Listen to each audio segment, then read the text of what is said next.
কোন ভালোই আছেন? আজকে আমি একটা আন্নে গোটান দুঃখের কথা শেয়ার করবো। ভালো লাগলে করি শেয়ার করে দিবেন। আমি শুরু করি। কথার মধ্যে কথা হইলো, আমার একদিন খুব খারাপ লাগছে বুঝছেন না। ভাবলাম যে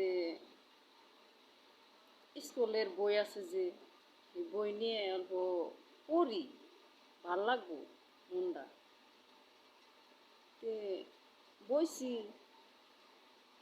কিতাব গুছাই দেখি আখরগুলো একদম ছোট ছোট, কিচ্ছুই বুঝন জানা, কিছুই বুঝিনি।